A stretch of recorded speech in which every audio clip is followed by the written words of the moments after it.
그리스 신화에 등장하는 수많은 신들 중에서도 유독 복잡한 면모를 가진 여신이 하나 있습니다. 지혜와 전쟁, 예술과 정의를 상징하는 아테나죠.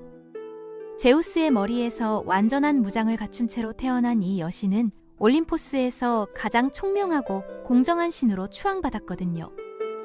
그런데 이 여신에게는 놀라운 이중성이 있었습니다. 지혜롭고 공정하다는 평판과는 달리 그녀가 내린 저주들은 때로 잔혹하기 그지없었죠. 아테나의 이야기를 들여다보면 고대 그리스인들이 신을 어떻게 바라봤는지 알 수 있습니다. 신들은 완벽한 존재가 아니었어요. 질투하고 화내고 복수하는 인간적인 면모를 그대로 가지고 있었죠. 특히 아테나는 자신의 명예와 권위에 도전하는 이들에게 가차없는 처벌을 내렸습니다. 오늘은 그리스 신화 속 가장 영향력 있는 여신 아테나의 탄생부터 그녀가 남긴 잔혹한 저주들까지 3가지 중요한 이야기를 들려드리겠습니다. 지혜의 여신이 왜 그토록 냉혹한 심판자가 되었는지, 그녀의 이야기 속에 담긴 고대 그리스의 가치관은 무엇이었는지 함께 살펴보죠. 제우스가 올림포스의 지배자가 된 후 그는 지혜와 신중함의 여신 메티스와 사랑에 빠졌습니다. 메티스는 변신의 능력을 가진 여신이었거든요. 제우스의 접근을 피하기 위해 온갖 동물로 변신했지만 결국 제우스를 영원히 피할 수는 없었죠. 신은 그녀를 붙잡아 아내로 삼았고 메티스는 곧 임신했습니다. 그런데 대지의 여신 가이아가 무시무시한 예언을 남겼어요. 메티스가 2 아이를 낳을 텐데 첫째는 아버지와 맞먹는 지혜와 힘을 가진 딸이지만 둘째는 아버지보다 더 강한 아들이 되어 제우스의 왕좌를 빼앗을 거라는 내용이었죠. 제우스는 공포에 질렸습니다. 그의 아버지 크로노스도 할아버지 우라노스도 모두 자식에게 왕좌를 빼앗겼거든요. 같은 운명을 피하기 위해 제우스는 끔찍한 결정을 내렸습니다. 임신한 메티스를 물방울로 변신시킨 후 통째로 삼켜버린 거예요. 메티스를 삼킨 후 제우스는 놀라운 변화를 겪었습니다. 여신의 지혜가 그에게 그대로 전해진 거죠. 이전보다 훨씬 신중하고 공정한 판단을 내리게 되었어요. 그런데 시간이 흐르자 제우스는 견딜 수 없는 두통에 시달리기 시작했습니다. 그의 머리가 무섭게 부풀어 오르더니 통증이 극에 달했죠. 제우스는 대장장이의 신 헤파이스토스를 불러 자신의 머리를 쪼개라고 명령했어요. 헤파이스토스가 도끼로 제우스의 머리에 균열을 내자 믿을 수 없는 광경이 펼쳐졌습니다. 완전한 갑옷과 무기로 무장한 성인 여성이 제우스의 머리에서 튀어나온 거예요. 바로 아테나였죠. 제우스는 이 놀라운 딸을 매우 자랑스러워했습니다. 어머니 메티스의 지혜를 고스란히 물려받았고 용맹함까지 갖췄으니까요. 아테나는 지혜의 여신이자 방어적 전쟁의 여신이 되었고 제우스의 가장 사랑받는 딸로 성장했습니다. 많은 신들이 그녀를 제우스의 진정한 후계자로 여길 정도였죠. 아테나가 성장한 후 그녀는 자신을 숭배하는 도시를 갖고 싶어 했습니다. 그때 눈에 들어온 곳이 바로 오늘날 아티카로 알려진 그리스의 한 지역이었어요. 그곳에는 케크롭스라는 왕이 다스리는 번성한 도시가 있었죠. 케크롭스는 반은 인간, 반은 뱀인 독특한 존재였습니다. 그런데 아테나보다 먼저 그 도시에 관심을 보인 신이 있었어요. 바다의 신 포세이돈이었죠. 포세이돈은 도시의 아크로폴리스를 방문해 선포했습니다. 이 도시를 나에게 바치면 바다를 정복할 힘을 주겠다고요. 그는 삼지창으로 땅을 내리쳐 소금물 샘을 만들었습니다. 항폐 전 이 샘 앞에 무릎 꿇으면 안전한 항해를 약속받을 수 있다고 했죠. 바로 그때 아테나가 나타났습니다. 그녀도 이 도시를 자신의 것으로 만들고 싶었거든요. 아테나는 군중 앞에서 말했어요. 나를 선택한다면 이 도시의 아름다움과 지혜가 꽃피고 예술과 과학이 전 세계에서 비할 데 없이 번성할 거라고요. 아테나는 땅에 창을 꽂았고 그 자리에서 아름다운 올리브 나무가 자라났습니다. 이것이 그녀의 선물이었죠. 건조한 땅에서 귀한 열매를 얻고 기름으로 집을 밝히고 따뜻하게 할 수 있다고 설명했어요.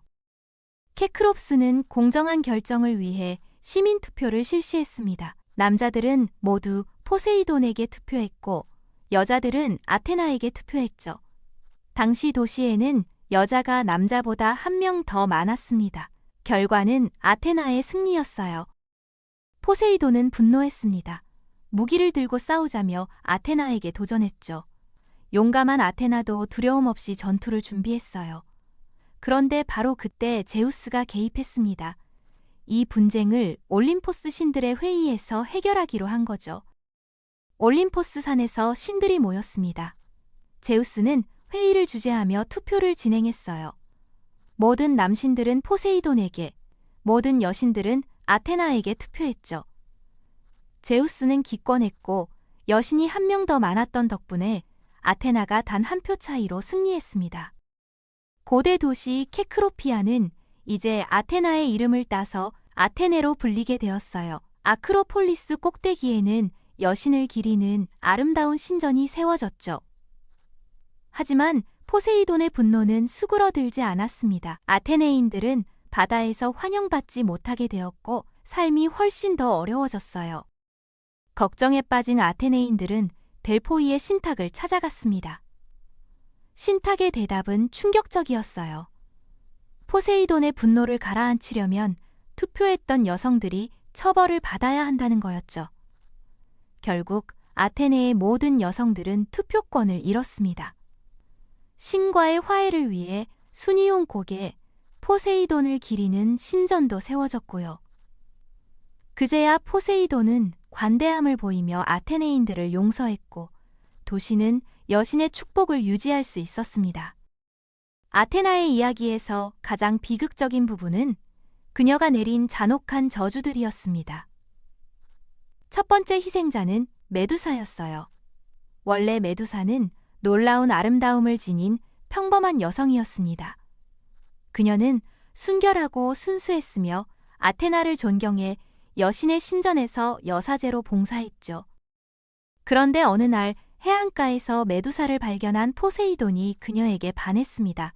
포세이돈은 계속 유혹했지만 메두사는 거절했어요. 아테나와 개인적 원한이 있던 포세이돈은 더욱 집착했죠. 거절에 지친 그는 결국 폭력을 선택했습니다. 절망한 메두사는 보호받기 위해 아테나의 신전으로 달려갔어요.